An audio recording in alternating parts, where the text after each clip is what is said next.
to Anchored at Harbor Park CrossFit, a show dedicated to helping you find enrichment for the other 23 hours of your day outside of the gym. Here's your hosts, Jason, Dave, and Corian.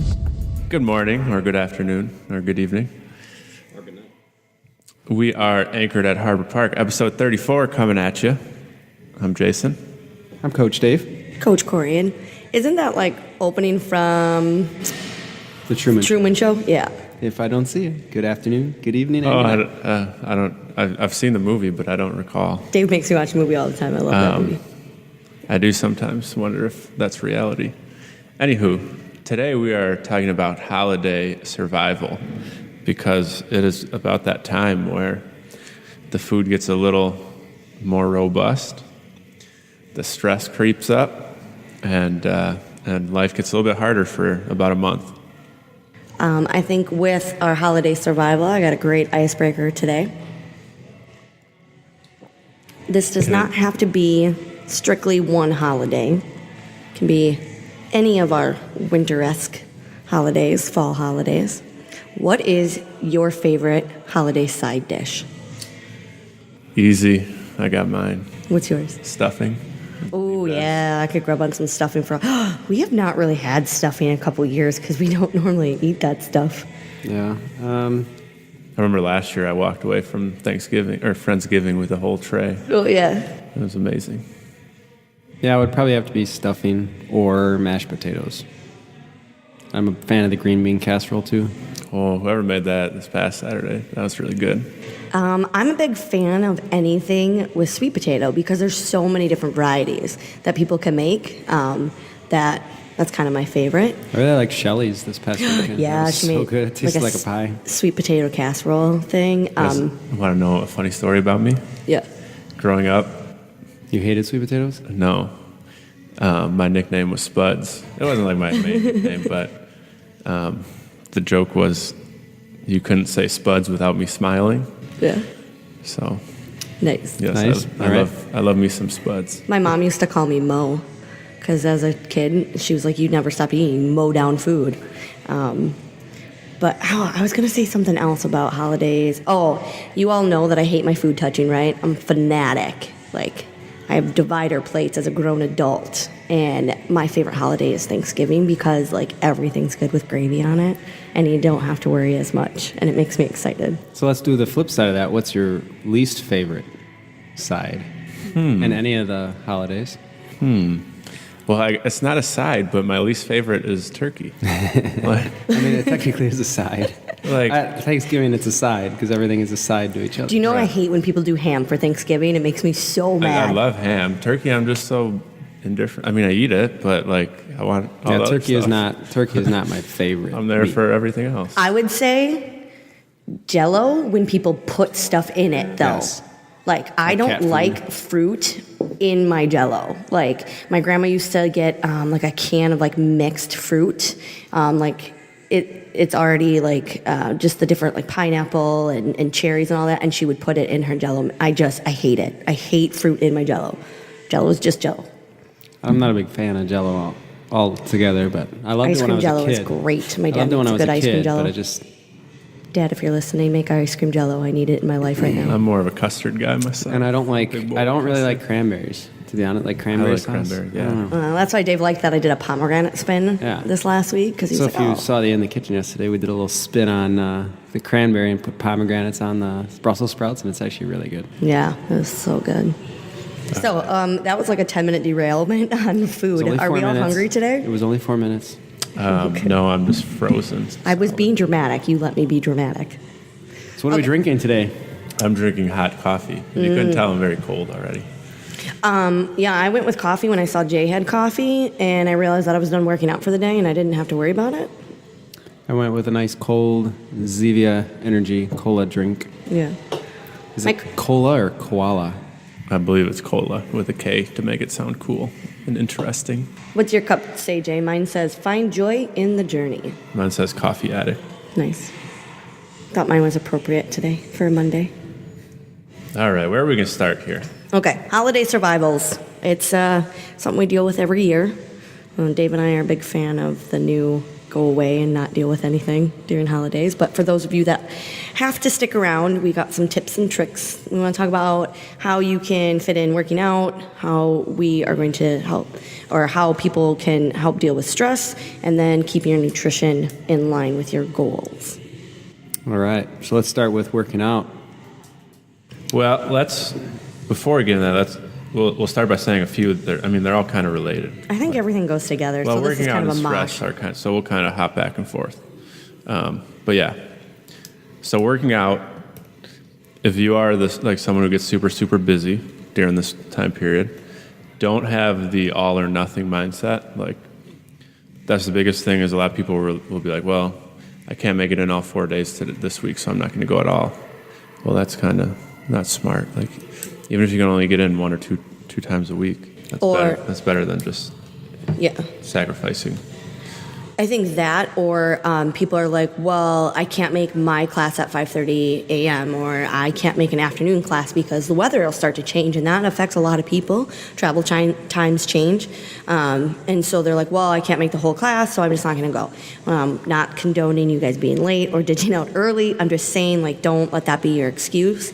And if you can't make a class, it doesn't mean you can't come in and work out. Racine's got a whole extra room. Kenosha has got plenty of room for people to work out in the back. Even if you come in for 10, 15 minutes and just do something, a 10-minute workout that got done is better than an hour workout that never was even attempted. So. Mm-hmm. And then kind of going back to Corian's point about if you can't make your normal class, a lot of people have a lot going on, and like things will just pop up, like, oh, you gotta do this with the kids, or we gotta whatever the heck you gotta do. Things just pop up in your day. So if you know your week's gonna be extra busy, try to schedule workouts in the morning. Yeah. That way you get it done first thing. I know it's hard and it might be scary to go at 5:30 a.m., but then you get it done at 6:30 and you already won the day. And what's really cool is if you've never done like a morning workout and you've always thought in your mind, like, I'm not a morning person, like that's not me, who knows? Try something new, meet some new cool people, and check it out. Yeah, and this goes back to planning out your day. We've talked about this plenty of times, so we know we're going to have a busy week because we've got, to do Christmas shopping, we've got to go maybe shopping or planning. You're hosting the holiday feast for Thanksgiving. Planning out that week around your workouts, like having that schedule written out is going to be your friend. Planning your meals is also going to be your friend. And then because of that, because you've made the plan, one, you're more apt to keep it. And then two, you don't have to stress about it because it's all kind of already thought about. So that stress goes away because it's already been worked into your schedule. And I think, too, when you plan out your schedule, I've said this a million times, and say something comes up, your alarm didn't go off, or you snoozed it like me and didn't even realize it, or Dave forgot to reset his from the weekend this morning. So sometimes that happens, and then you missed your 5:30 a.m., Well, now when your schedule's planned, you can see, all right, not ideal, but I have some time in this part of my day. I can shift things around, and now I can go because it's all mapped out. You can see it versus being like, oh, nope, my afternoon's shot, and I'm done now. Yeah, and you're just trying to play catch up. Yep. Or, hey, what if you don't even come to the gym and you just do a 10-minute workout on your floor? I mean, something's better than nothing. Yeah. You can do some push-ups and sit-ups and air squats. I say it all the time. Maybe I can update it, but in our member page under the files, there is a spreadsheet of at-home workouts, and especially those of you who have been around for quite a while, you guys know how to kind of switch things out. If you see the workout of the day, what can you modify to maybe do it at home? Can you switch some of those? Like, so if a workout's got a lot of hinging movements, like we can do Supermans and work on our back versus, our front and stuff like that. So yeah, this kind of boils into, if you're the kind of person who gets stressed out a lot too, is try not to please everyone. A lot of us fall in that trap. And if we forget to take care of ourselves. And I think that's most of it. So like Dave and Corey have been saying, schedule time for yourself. Maybe that's not in the gym. Maybe that's like pedicure or something. Yeah. That's really relaxing to you. That stuff is extra important now in the super busy time period. stress is not good for your health anyways, so anything you can do, find that stress relief. For some people, that's that 10 minutes in the morning. We've talked about doing meditation, do a massage, pedicure, like you said, or reading a book. Extra long shower. Yeah, nice but some people's stress relief is actually the gym. Yep. So actually working that out on a real stressful day. You ever notice that if you're having a really bad day and then you hit the gym and you have a good workout and you just feel better afterwards because you released all the endorphins and stuff that makes you feel better. So, when I'm really bogged down and I'm at the gym, Dave will kind of come over and be like, "Stop what you're doing, go work out, and then come back to this." Like yesterday, I was not having such a hot day, and he was like, "Stop what you're doing. Let's run to the grocery store. Let's change mindsets. Let's get something done, and then we'll come back and we'll tackle it." And, just things like that, like you said, scheduling that time for yourself of a bath or a pedicure or the gym or something to kind of alleviate that stress is much more beneficial than staying in that stressful moment and just frustrating yourself even more while you try to struggle through it. Holidays are stressful. Yes. Mm-hmm. So it's extra important to do things that relieve stress. Yes. Yeah. Could be even just going for a walk with your dog, playing in the snow, going sledding. If your dog wants to go outside in this weather. Yeah. Ours is like, hell, not a nope. It's going to get cold. I know, it's not even cold yet and I'm freezing. So I said to lose weight. You get to hang out in your house. You don't have to take a dog out. We have 2 dogs that we have to take out, constantly. No, neither one of them wants to go out. So. Yeah, they don't want to, and then they stink. Yeah. Fur babies. So should we talk about the other side of the coin, nutrition? So I think that, again, nutrition kind of goes with all of this stuff, because what happens when we stop working out and we stop eating healthy, and then we've got all this running around, it builds on that stress. One of the biggest things I tell people when it comes to their nutrition, it's taking care of you and your goals, so it's self-care. But when life is super crazy hectic, generally, nutrition is the only thing that you can control. So yesterday, even though I was having a terrible day, I didn't let my food just go out the window, because that would have carried over to today and I would have felt even shittier. And I would have been so mad at myself that I fell off the wagon and all this stuff. So even though it was frustrating, I was having a hard time, I stuck to my meals because I'm like, it will make me feel better. And I did. I woke up today and I was like, oh, thank God you didn't just go ham on some food yesterday. You would have felt 10 times heavier, then my workout would have suffered, and, it would have been a snowball effect. Yeah, I think a lot of people kind of, they start stressing and they're not hitting the gym, and then it's the holidays and they're just like, fuck it, I'm just going to go. They use food as a reward. So I'm going to just screw my goals, and then I'm going to tackle this the first of the year, right? So everybody has that whole, I'm going to get back to the gym first of the year, and then that wears off. But the problem with that is, you have all these goals, you have all these aspirations. We're doing great, and all of a sudden, the holidays come up and it throws us out of our routine a little bit, and then we just let everything go out the window. And then we get mad at ourselves for that, because I'm not going to the gym as much as I want to. And then all of a sudden, like you said, Jay, I'm not going 4 times a week, so screw it. I'm just going to wait till after the holidays. Then I'm stressed because of the holidays, and I'm not having a release. Then all of a sudden, my nutrition goes out the window, because now I'm just like, whatever. Now, I'm out of that routine, and everybody else is eating it, and I'm not working out anyways. I'll hit it in January. But then January comes, and now all the stress is still there, because now you're like, I don't like where I'm at. I'm mad that I just wasted the last 3 months. I could have been working on it. I have to start over. And, it's just it's a snowball effect. So, yeah, the holidays are here. We have to get through it. So what's going to happen then next year? If you let this year of holidays go through and just if you every year tell yourself, it's the holidays and I can do what I want, that means every year you're going to play catch up for those months that you just let yourself fall off the wagon. So why not work now on being just slightly better this year than you were last year? That's going to get you motivated and get you ahead of the game during that I'll call it the off season outside of holidays. And then, then next year you're going to be even more motivated because you saw all these gains. And so you're going to keep working on it. You're going to just keep getting better. There's this lull between January and I would say March, April, where there's no holidays, big major family get-together holidays, and people really get after it. But how much better would you feel going into that January already ahead of the curve? Yeah, and this isn't to say, like, you can't enjoy the holidays, you can't eat Thanksgiving dinner, you can't have Christmas dinner, you can't, have fun on New Year's. It's not to say that. It's just what are your goals? Obviously, plays a huge role in that. And just remember, like we have it written on our wall, remember why you started. Remember your why, hold that close to you, and then make the decisions. Like, we had Friendsgiving the other day. I usually weigh and measure all my food, and I was like, you know what?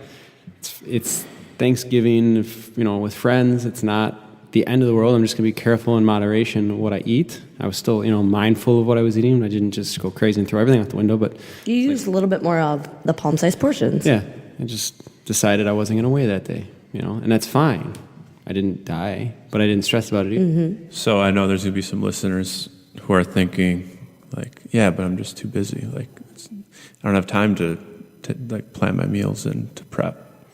That's an excuse. So let's go back to how many times you're commenting on Facebook, playing on Instagram, playing on your phone, watching TV. I know there's plenty of people that can't wait for that next episode to come out. If you just, and how much football, all that stuff that we're paying attention to, like, you have time. If you wrote it out, you'd find a lot more time. That's why it's important to have a schedule. Maybe waking up 30 minutes earlier in the morning just to plan out your meals. Like, I do it the day before. Well, I usually do it on Sundays, but I'll do, like, if I don't do it on Sundays, I do it the night before. I have like an overview on Sundays for like my week because I have to get groceries. And then like while I'm making dinner, I usually plan out my next day. But to counter that, okay, fine. You don't have time to meal prep, and you don't have time to make sure that all your meals are cooked ahead of time. But you still have to go to the grocery store, right? You still have to get food for your house. So only buy healthy frickin' food, and then you won't have to worry.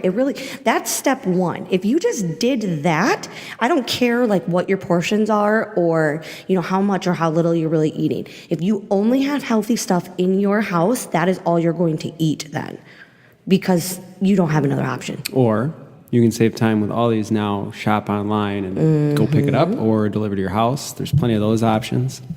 What I'd recommend is just having maybe one or two super, super simple go-to recipes. Yeah. Meals that, we know variety is best, but just because my daily schedule is so busy, I just don't have the time to invest in changing my meals up, so I have the same exact thing every day. And it's super simple. Yeah. It takes me an hour in the morning. Actually, now it's like 40 minutes to make all my meals. And, if you have that go-to, then it's just going to be really easy for you. So you're not going to have to think about what I want to eat this week. You're not going to have to think about the recipes. Just have it. Know you like it. Right. I have a couple, same breakfast every day, but I have like a couple fallback meals. So from like, just on the day, sometimes you're like, I just don't have a taste for that today. Like I'll have a fallback meal that I've used before that I can, and I know like that it fits and it replaces all that stuff just based on, I've been doing it for so long. Or it's easy to tweak and change. Right. So I just have a fallback, just like, I'm just not feeling that, so I'm going to switch it for this meal. It just makes it a little easier when you do eat, if you can eat the same foods, or you have a couple different foods. It's like, well, it's just that lunch. I love my dinner, I love my breakfast. Enjoy that, I love that snack, but, maybe I'm going to switch up my lunch today. And it's just about... it is the holiday and cold season, or colder season, so crock pots are your friend. You can easily make a huge chili. You can make crock pot meals, and boom. I think one of the things, too, is so my week is rather, again, planned out and busy. So right now I'm falling back to a lot of my super simple meals, things that are like 3 to 5 ingredients that I've made. I could make in my sleep if I had to, and they're still flavorful. It's just like, okay, I don't have the time, like you said, to go today. Like I have to get my meal preps done in this half an hour or hour, and then I use the freedom of the weekends to vary up my food or anything like that, and have those other meals or whatever. But I think that a big part of this too, especially when we're starting, is give yourself a little bit of leeway. Let's be like fucking realistic here, people. 80-20 is okay. So it's the holidays. So if I go into the week of Thanksgiving and I'm eating grapes and I'm on point Sunday, Monday, Tuesday, Wednesday, and I eat a good, healthy, compliant breakfast, and then I go have Thanksgiving dinner with my family, like Dave said, I'm not gonna worry about it. That one meal is not gonna destroy me. But you cannot let that meal turn into a day, turn into a weekend, and turn into a week. That'll destroy your goals. Yes. I'll get right back on it on Friday. Yep. So what if you're like me and you're gonna have Christmas lunch at your mom's, and then Christmas dinner 3 hours later at your grandma's, and then Christmas Eve, and then Christmas Day lunch at your other grandma's the next day. Yeah, so that one, you just, you can plan it out a little bit. So maybe, you just determine what the foods are that you're going to eat. And then, like Corian said, so I'm going to decide. I really enjoy grandma's dinner, so I'm going to maybe make that my cheat meal, I guess, if you're going to call it a cheat meal. I call it like a non-planned meal. Yeah, like I'm just gonna enjoy it.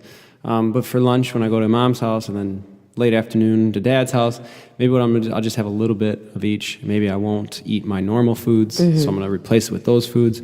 And then because I do know that I'm gonna have a bigger dinner, I'll just I don't need that all that bread.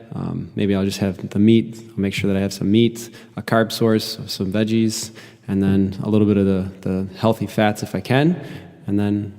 One of my biggest things is like, when you're at a meal and there's food that's like kind of the same, like you said, like turkey or stuffing, like why do I have to have a ton of stuffing now when I know that that's going to be at the next meal? So like I kind of save up for whenever I'm traveling or eating out with people. Like Dave and I went to a great new restaurant that Carla Shanky told me about. And so then I'm going to enjoy that food, but I'm not going to go enjoy food that I can have every single day. Like that to me kind of defeats the purpose. So like you're just giving yourself an excuse if you're like, oh, it's Thanksgiving, I'm going to mound up all this sweet potato and salad and gravy. And it's like, well, 90% of the time you eat that stuff anyway. Why are you letting yourself go ham with it now? Yeah, so the point of it is not to overindulge on all three meals. You can you can indulge and have a small meal. Yep. And say, that was satisfying. I had a little bit of everything. Didn't go crazy. I'm not completely overly stuffed. I feel good. I'm happy with it. And now I don't feel stressed about overeating, and now I got to go 2 more meals. It's going to be crazy, but I had a little bit of everything. And it's just one little bit. So like for Thanksgiving, I'm going to stick to turkey, and I'm going to stick There's puppy. A pup here. In the gym. I'm going to stick to like the white meat of the turkey. Try not to have skin, but that's like my favorite part. I'm going to have some salads, but I'm going to be careful on which ones I have that aren't full of dressings. And I'm going to have a lot of veggies. Usually there's always tons of some sort of veggie side. Again, be careful if anybody put a ton of butter or anything like that on it. But then I'm going to enjoy me some pie. One thing, like one strategy that people can use if you're like me and you have trouble, sticking to a relatively normal size serving or plural, is like limit yourself to just one plate. Be like, okay, whatever I get on this plate I get, but that's it. Yeah. No more going back for another plate. Typically I go back for like 3. I would say 2, yeah. Don't do like leftovers. If you know that you can't control yourself, like I think it's great that Thanksgiving is awesome and everybody always does leftovers, and people generally bring their own Tupperware to bring things home, but it's like just tell yourself, what I eat here is what I eat here. I'm not bringing anything with me home. Boom. So then what do you do then? Let's say you're hosting and you have all this leftover food because you overcooked. Jason, what do you do? Give it to the people who are there. You go. Yeah. I had a couple of clients that I helped.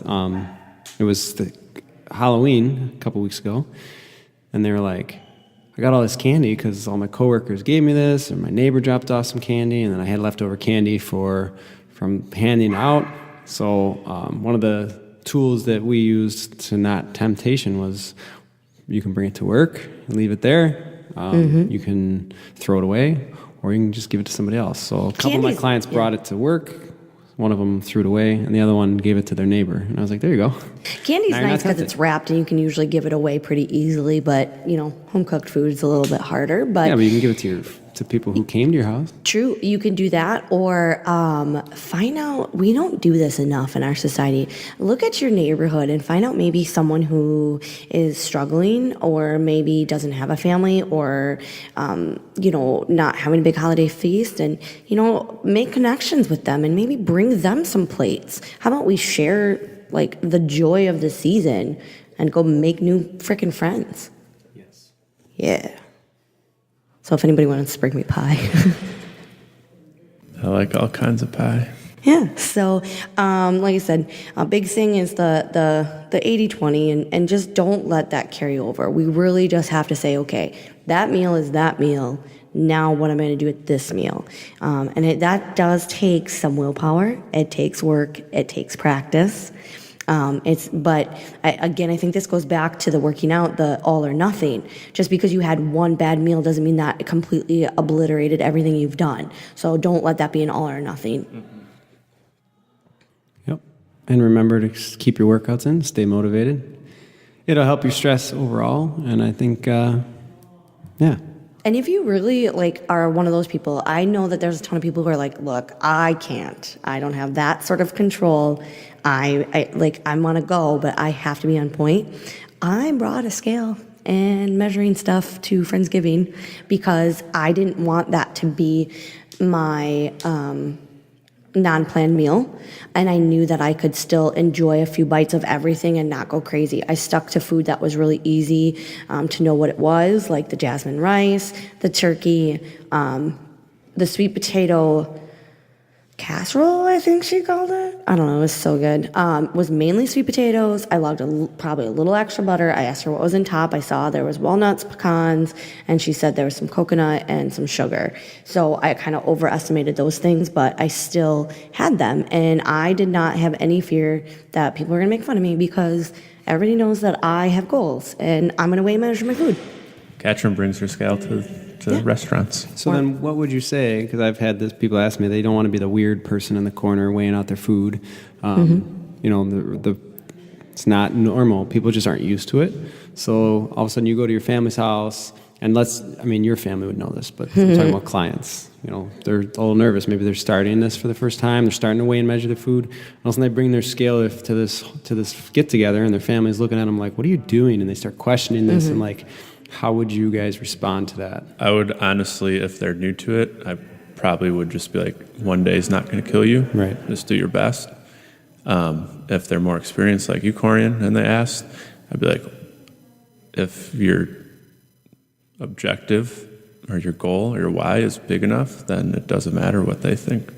They're going to laugh at you, and you know that what you're doing is more important than that. Honestly, I don't even think they would laugh at you. I think that is a story that we tell ourselves, they're going to think I'm weird. Yep. They're going to make fun of me. But somebody may ask you, just because they legitimately that's weird. Why are you weighing and measuring your food? But I think if you explained it to them, here's what I'm down this much weight. I have a goal to get to this, and this is how I'm going to achieve it. People would be like, wow, that's really cool. Here's some of the things that I've dealt with some of my clients. One thing is I tell them, like you said, they're telling stories, and usually we just get nervous.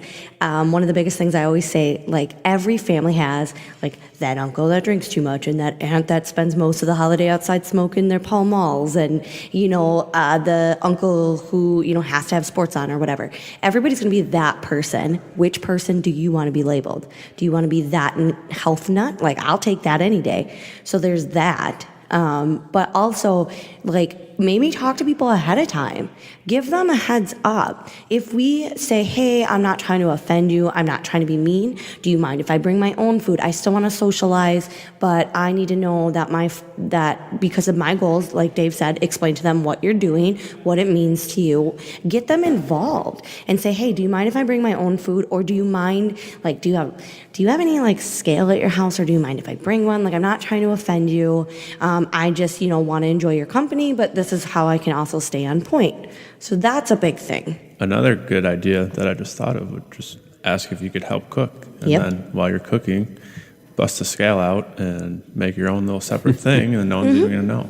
That, or this is where, like, I say fall back on the palm size portion. If you are one of my clients that is actually weighing and measuring things, if you've been doing it for a little while, you should have a good eyeball on what things should weigh. I do get all the pictures that are going around right now. That's like a bowl of rice, and the difference is like, 300 calories versus 800 calories. Like, I get that.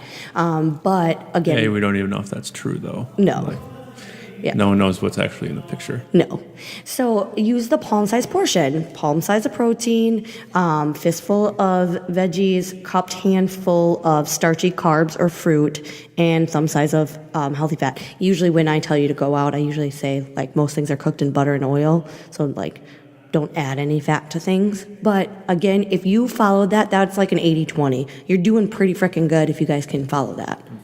I can make a pretty big fistful of food mounding. Yeah. Again, what are your goals, David Yundell? I'm kidding. Mm-hmm. Yeah. All right. So I think you guys are all going to do great. So make sure that you're making time for you. Don't let the stress get to you. Spend some self-care, whether that's working out, reading a book, long bath. Do your best to plan everything. Yep. Yeah. It'll make you feel accomplished. People are paid to go shop for you now, and Amazon is a wonderful tool. Yeah. So you got all your Christmas shopping done on Amazon. You can get all your groceries shipped to your house at night. Yep. I just remembered something. For most people, maybe not Jay. If you eat a healthy, big meal before you go somewhere, you will be less tempted to overindulge when you're there. I said maybe not Jason. Nope. Because you'll be full and you won't be as hungry and you can make rational decisions. What happens is people think, okay, I'm not going to eat my meals today, and then I'll use just like one big meal, and then people go fucking nuts because they're hangry. So don't do that. And then, because I used to do that, and then your stomach has shrunk a little bit because And it it hasn't hurts. eaten. And then, then you feel extra crappy. No. Mm-hmm. So try to eat normal. Eat right before you I've go. done that. We've done that plenty of times. Where you just make a smaller meal. That way I'm full, and it's easier then to be like, all right, I can try that, but I don't need it. Like I don't have to have a huge serving whereas of it. like you go there because you haven't eaten all day, you're gonna be starving. And now everything just looks good, and you can't. Eyes say are no. bigger than your stomach. So sorry, tangent. We were It's all right. recapping. Anything else? No, I think that's it today. All right, so we're gonna be approaching Thanksgiving here soon. Hope Yeah. you guys all have a great holiday. And then we got Christmas parties and Oh yeah, all the fun stuff. And snow. Ugh. hey, Not looking forward to the snow. don't say the yes word. All right, I think that's a wrap. Yep. Alrighty. I'm actually gonna go eat now. Stay classy, Harbor Park. Bye. Adios. Thanks for listening to Anchored at Harbor Park CrossFit. If you would like further information about our programs, visit www.harborparkcrossfit.com. We hope you'll tune in next time.